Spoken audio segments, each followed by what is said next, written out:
Hello, everyone. It's about, well, actually, 2:47. We should get started for our next session. Another one of my colleagues from NIST, Karen Wetzel. Many entities have challenges with identifying workforce needs, filling workforce needs. So Karen's going to talk to us about workforce framework. Good afternoon, everyone. I'm so glad to be here today. Thank you for having me. I am Karen Wetzel. I am lead of the NIST Workforce Framework for Cybersecurity, or NIST framework. And I'm so glad to have followed the panel and Sherry's presentation, because they really set the ground for what I'm going to be speaking about, which is the workforce. So where CSF and NCCOE are going to be working on the organizations and what they need to do. What we focus on at NIST is the people who are going to be doing that work, and how do we develop that out. So just as a clarification, we are actually in the same, in the same part of NIST that NCCOE is, and NIST is most well known for the NIST framework, but essentially we do a lot more than that, looking to bring together a community to develop around this ecosystem, understanding that all of these different players in this ecosystem are important to support education, training, and workforce development. And so when we talk about the cybersecurity workforce, what we really mean by that is not just those typical, maybe the ethical hackers we heard from the panel. It's really everybody in the workforce. You could see our definition here as both those individuals whose primary focus is on cybersecurity, as well as those in the workforce who need specific cybersecurity related knowledge and skills to perform their work. And I think that's really a huge difference in perspective. We've oftentimes thought about this in a jobs perspective, and what we do is start thinking about this as everybody has some responsibility. It might be their full-time job, it might be just a portion of their job, but understanding that cybersecurity is an aspect that people need to be aware of across the workforce is really what the perspective that we bring to this. I did want to share with you a little bit of data that just came out. We helped to fund cyberseek.org, which collects information about job openings and provides that information so we get an idea of what the workforce is looking like. The new information just came out. We are now in Cybersecurity Awareness Month, and we just helped to celebrate Cybersecurity Career Week. And new information was announced where we are seeing that the cybersecurity workforce has expanded every year since 2013. We have now about 1.25 million people in cybersecurity roles in the United States. And in the last year, there were about 457,000 jobs posted in that space. However, we're still seeing a gap of about 265,000 people. So we need to essentially expand. Although we've been doing better at filling the gap, the increase in demand has grown to such an extent where we're still catching up. And I expect that's going to continue. Right now, there are, for every 100 jobs open, about 83 people to fill those jobs. So we're going to need to do something here. And that's one of the things that the NIST framework helps do, is help to identify who might be able to fill those jobs, help to explain to people about these careers so they can come into this field, help to make sure that you're hiring and assessing people so that you can actually have them come in. I did look up real quick the numbers when it comes to, if you go to this website, it does have information specifically to sectors, and it does have information about the healthcare and social assistance sectors, how they've defined it. And those numbers obviously are a little bit more manageable. We have about 10,000 open positions and about 28,000 total in the healthcare and social assistance sector. We did see a peak of that in 2022. We did see a big increase when it came to the number of cybersecurity people working in healthcare over the COVID times. And so that was around 29,000 at that point. So we're just seeing a slight shift down at this point. So the NIST framework is essentially just like Sherry was talking about with CSF, it used to be a publication, and now the content's sort of been separated out. That's how we are as well. We have a publication that defines the framework, as well as a publication that explains more details about aspects of the framework. But the components piece is really what most people think of when they think of the framework. And I'll spend some time looking at that today. But what the framework is and why it's useful is it establishes a common language to describe cybersecurity work, so that regardless of where you are in the organization, you'll be able to use that same information in speaking with other related organizations, with academics who are coming in or bringing students into this field. If you're looking at shifting different roles or growing your career, you have that same common ground and language to help identify what the workforce needs to know, what the work is, and what they need to be doing in order to complete that work. And we do that basing it all on our task, knowledge, and skill statements, and those are really our building blocks of the framework. And as I was saying, it can be used in a lot of different ways across that ecosystem, so we do see it in career discovery and education and training, and we see it in workforce planning and assessment, as well as the hiring and career development.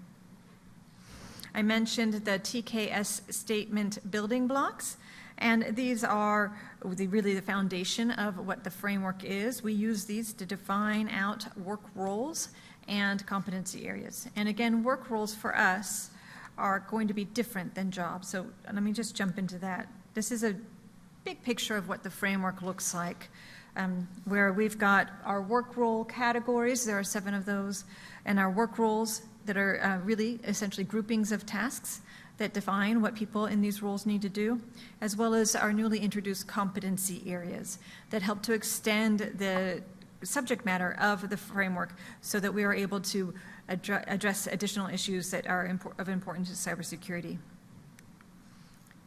These are our work role categories and work roles, and I like to point this out because, as I mentioned, cybersecurity is across an organization, and you could see that we have categories that reflect that. We have oversight and governance work roles that include things like leadership, curriculum development. We're developing out a new one on learning program management. We're doing another one on risk management as well. We have ones that are about looking at, this is where your policy roles are, your privacy compliance roles. So explaining, if you're working in compliance and you want to know, are you actually paying attention to cybersecurity as you need to be, you can go there and look specifically at the tasks that are laid out.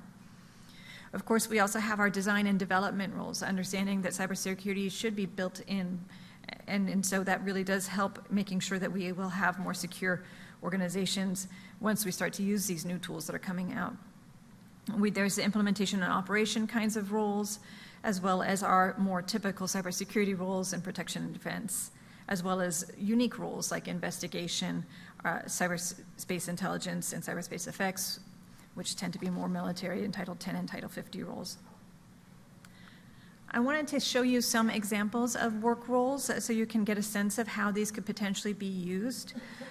We have here one role that's vulnerability analysis, more traditional kind of cybersecurity role. You'll see that there are 15 task statements associated with that, as well as about 100 knowledge and skill statements. So each role, as you could see, it's assigned to different categories. We have a short description of it, and then we link to those statements. And those are the statements, again, that are used to help develop the curriculum. They're aligned to by cybersecurity certifications. We're seeing that when it comes to helping develop career paths, and that's what we're seeing there. And then I also give an example of our database administration work role as well, and it has about the same numbers of TKS statements. If you can see, and I'm guessing you might not, at the bottom, I do have some example kinds of statements. So when we talk about these statements, what you might expect. So for instance, with this task 1069, the statement is evaluate organizational cybersecurity policy regulatory compliance. So you need to know who is responsible for that in your organization. Are they doing that? And then once we are in there, you can then see what knowledge and skills do they need to have in order to do that effectively. An example knowledge statement is knowledge of, and you'll see this is pretty broad, knowledge of personal health information, data security standards, and best practices. We keep these broad because these are meant to be used across all types of different organizations in all sorts of different ways. And so this is really meant to be a starting place. A lot of times we'll hear people come to us and say, well, we want something that's just going to fix this. And we say, well, you need to understand what your workforce needs are, and you need to understand who's going to be there and what requirements you're going to be having of them. This is going to get you 80%. You then would want to define out more specifically that additional 20% that would be in a job description, for example. I mentioned we also have competency areas. I'll just very briefly touch on those here. Our competency areas, as I mentioned, are ways for us to extend what we do have in the NIST framework. Work roles are really meant to be fairly established roles that people will assume in their jobs, whereas these tend to be a little bit more flexible and probably will change more often, including emerging areas like AI security, which we're right now developing and should be out for comment fairly soon. That one's going to be more of a foundations of what is important about AI security. We're also going to be looking at how to integrate AI into specific statements in a number of our existing work roles, expecting that these jobs are not going to be necessarily, their core responsibilities aren't necessarily going to be changing as much as what they're going to be using and what platforms are going to be available to them in order to do that work. We also have ones, there was a question earlier about quantum. One of these competencies areas is cryptography, and there's been recent information released by NIST around quantum cryptography, and so we'll be able to address that in there as well as in other places as well. And I give the example here of cloud security, where obviously cloud is a huge area of work now. Most people have moved in that direction, so this would be sort of additive to existing work roles. These are meant to work together with work roles. Our development process, I think we heard a little bit about this before, is meant to be very open and consultative. We work with the community, we work with employers directly, we work with academics in order to help make sure that what content we have is relevant. So we are working with a lot of the publications that were mentioned earlier that Sherry was talking about to see how we can incorporate that into the framework and reflect it there. If there are things that you're seeing that are missing, we would want to hear that from you and be able to work with you or just be informed by you in order to make sure that this is adjusted and useful for what your purposes are. We do have a process of continuous improvement right now. We have different types of updates, and I'll say right now that we do have some content out that's been updated and have a call for comments, and that's what we do at NIST oftentimes. We'll put together what we think is right, but we want to make sure that we've got it right, and we put it out for public comment. And so right now we have 4 items out for public comment. 2 are updates to existing work roles, and that includes our insider threat analysis work role, which was released earlier this year, as well as our digital evidence analysis work role. And one of the things that we're doing now with these updated as well as new work roles is that we are aligning those tasks to the specific knowledge and skill statements that need to be, that someone needs to be able to have in order to complete that task to make this as useful as possible. You'll see also we have a new work role in OT cybersecurity engineering. Understanding that cyber-physical systems are extremely important and understanding what is it that needs to be aware of in terms of cybersecurity when you're dealing with these different types of cyber-physical systems. And then we have a new competency area and the statements for those competency, and that's in cyber resiliency. That's a lot of sort of the dull part of it. I wanted to be able to show you more what that looks like actually in practice and how that might be implemented. And so I'm going to start by just talking really quickly with an example use case around hiring. I think one of the things that we hear oftentimes, the common challenges are that the workforce needs aren't very clear, that when people are looking to develop job descriptions, maybe HR doesn't fully understand what the job is, so they don't know what to put in there. Or someone looking for that job isn't really understanding what the job is what requirements there are, what work is going to happen. And so how do we address that? And so those are and then there's also the question of unrealistic goals. I know that it can be hard, especially in smaller organizations, to really be able to deal with what is an increasing threat area landscape. And so how do we make sure, though, to not oversize our job descriptions? And we give some advice on how to do that. We did in 2023 put out an employer's guide to writing job descriptions using the NIST framework. It includes an approach that is around defining hiring criteria, defining the job, and candidate assessment, and includes resources and templates on how to do that, on how you might want to assess candidates to help you in this. And it defines this hiring ecosystem that includes both HR and hiring managers. And I really would probably add to that also learning program managers, if there are some in your organizations, where it's the people who are making sure that there is training available, that whether that's awareness training or ongoing career development training.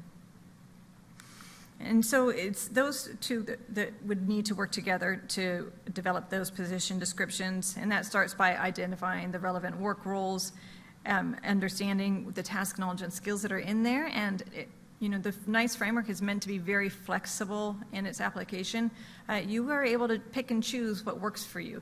It's a starting place. It's again so that you don't have to start from ground zero and be able to identify, okay, these tasks are ones that seem really relevant for this job. We're going to go ahead and highlight those in this description. These ones aren't, so we're not going to include that. It helps with determining requirements. There's a lot of efforts towards skills-based hiring at this point. And so understanding it, that's great, but if you can't figure out what those skills are, if you don't know how to assess that, you're really limited. The benefit of having something like a degree or a year's experience as a requirement is that you can use that as a proxy for capability. But it's not always effective. The degree that someone got 15 years ago isn't necessarily going to be relevant for today.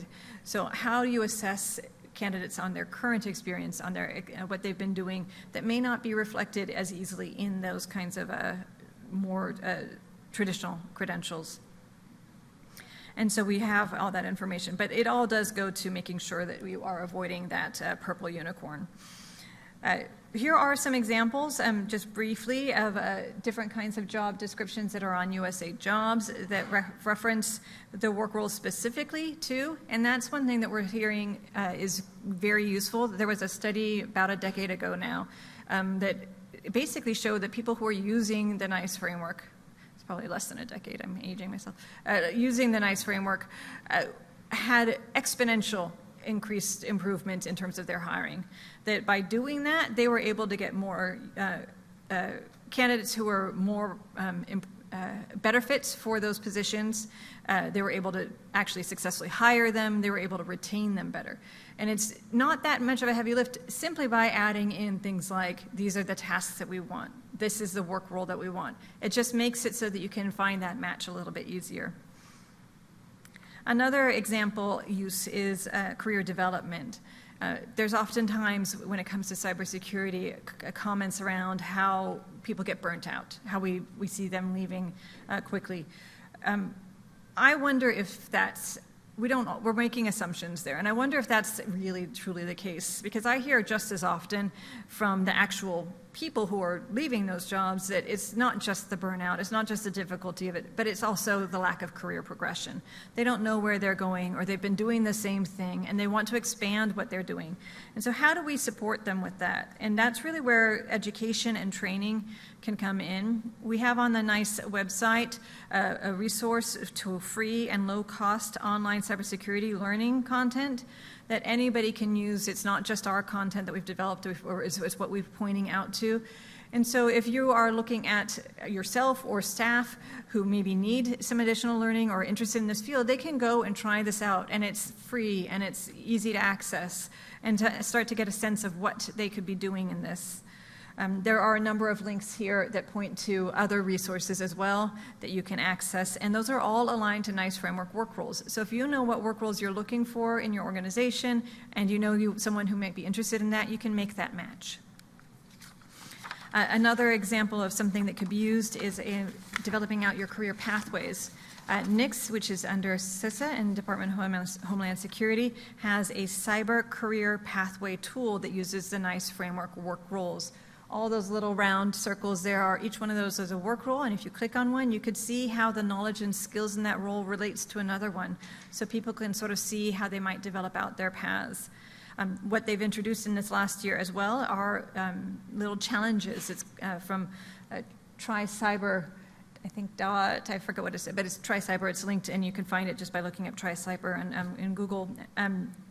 it's little individual challenges to give you a sort of a day in the life of some of these work roles. If you're not really certain what this work role is or what they'd be doing, someone can take this.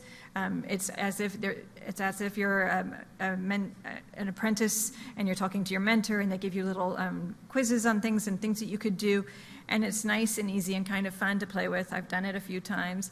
And so there are lots of these kinds of activities as well that give you some hands-on experience to find out. I mentioned CyberSeek earlier. They also have some information. They call it pathways. I think this is more of an explanation as to these types of roles. So here's an example of the one that they give for the cybersecurity analyst position, work role. And this is, they use it as a job positioning here. And you could see that the average salary for this, requested education, the certifications requested. The ones I like are the top skills requested. So if you're looking at figuring out where you want to go, or if you're looking at how you're going to hire, you might want to see what others are doing and make comparisons.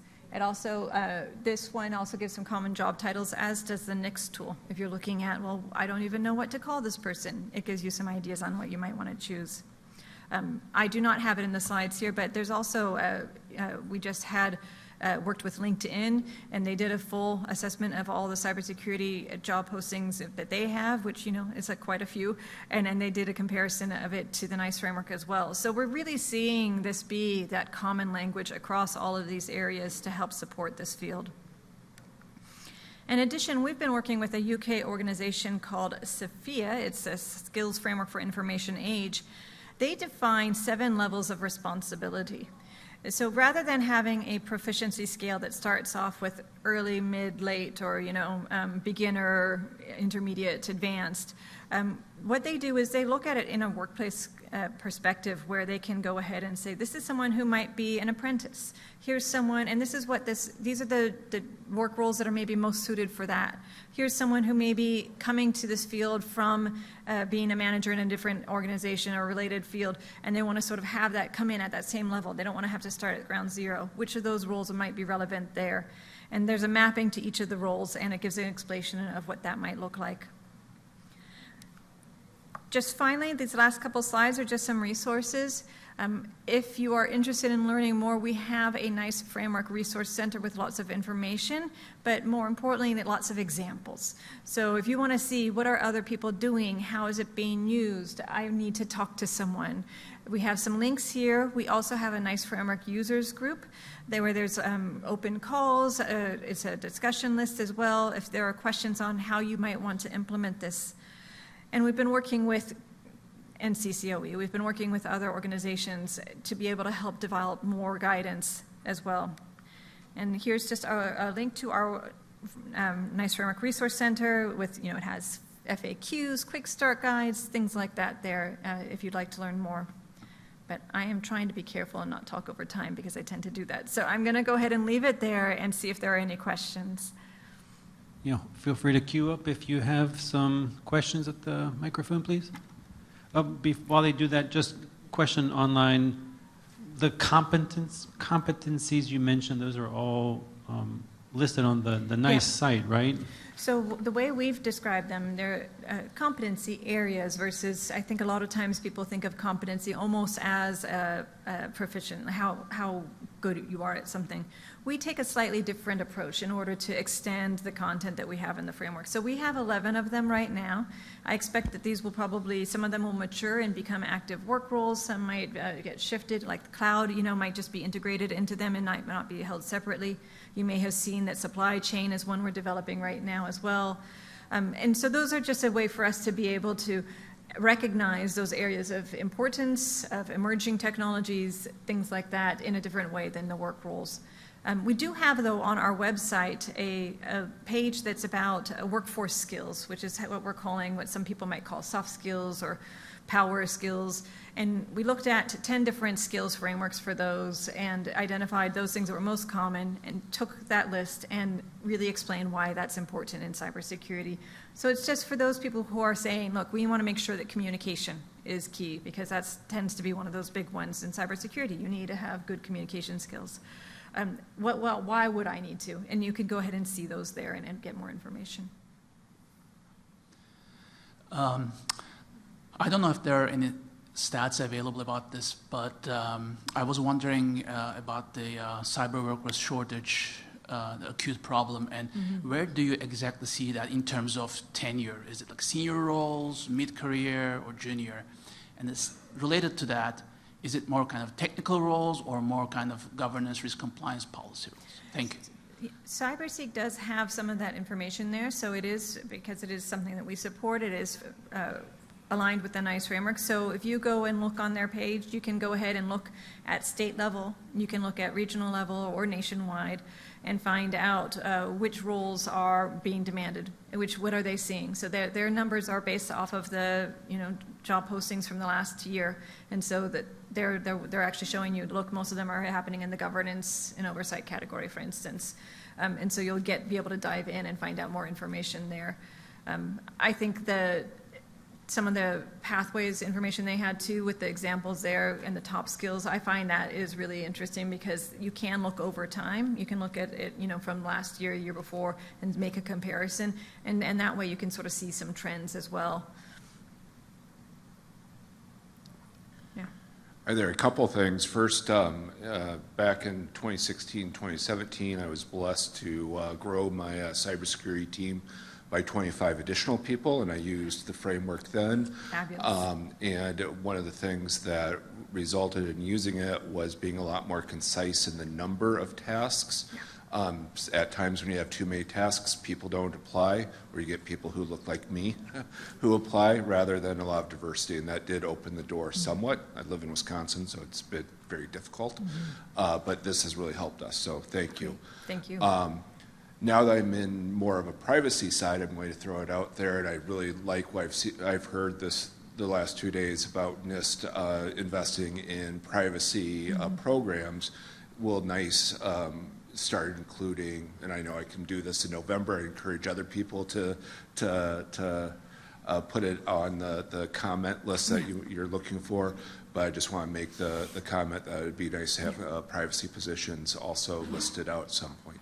We do have a privacy compliance work role, but we've also been working with at NIST. There's a privacy engineering program, and they have a privacy framework. And one of the things that, one of the reasons why we work so closely with them is that they've actually been developing out a workforce framework for privacy, and it's built off of the same model. And we do that so they can be interoperable, so that the content they have can merge over into ours, and our content can merge into theirs, and we're not duplicating those efforts. So they have been working for the past couple of years on developing out their statements, and they have that, and that's all I think on their website as well. And so what our goal is for us to then now that they've developed that out, let's make sure that what you have written down and what we have written down are the same thing. Thank you. Yeah. This is actually my own question. So in the NICE framework, is it correct to say that it's meant to be a comprehensive list of skills? What were the three? Task, knowledge, and skills. So it's meant to be a broad list. I don't know if I'd say, I think comprehensive is, people mean different things by that. It's not going to go down to the details of what platform you're on or what specific group you're going to be needing to work with in your organization, because all of that's going to change. One of the things about the NICE framework is that it is used both public and private sector. It's used across industries, and it is used both in the United States as well as internationally. And so because of that, our statements tend to be fairly broad in some ways, and so being able to start there and then define out more specifically for your organization is what I would recommend, to be able to make sure that it is reflecting exactly what it is that you're requiring. And did you mention there's also quick start guides for the framework? We do have a guide, a quick guide on our site as sort of introduction to the NICE framework, but we are adding in more information too. We had spent the last 3 years updating every one of our statements. About 95% of them changed. We updated each of our work roles. We introduced the competency areas, and that took a bit of time. So what we've been focusing on since then now is this ongoing updating, as well as making sure we have additional resources on our website. So one of the things that I'm going to be working on is developing out a guide for small businesses about the framework. So if you're at a small clinic, you don't have a huge group of people working on this, how might you be able to implement the NIST framework? We're also doing a lot to make sure that we're aligning with existing guidance that is happening other places so that you're not going to be having to go to 5 different places to get information. So if you're using, for instance, the CSF, we have a mapping. Sherry mentioned the OLIR and CPRT sites. So there's a mapping of our earlier version to their earlier version. We're updating that mapping because it's important to know what the controls are, but then it's important to know how do you achieve those controls. And that's really where the people come in. And so that's where we connect through to what they have in their subcats for the CSF. So it's a lot of those kinds of things, but we really are all about the community. We have, if you want to get engaged, we have a communities of interest, as well as we have monthly calls where we share about what is happening in the field. We have, as I mentioned, the NIST Framework Users Group as well, and it is meant to be reflective of what's happening versus defining what's happening or defining needs. It's reflective of what you're telling us needs are, so it works best if we hear from you. Anybody else? All right. Thank you, Karen. Thank you very much. All right, we'll start up next session at 3:25 p.m. Eastern. Produced by the U.S. Department of Health and Human Services.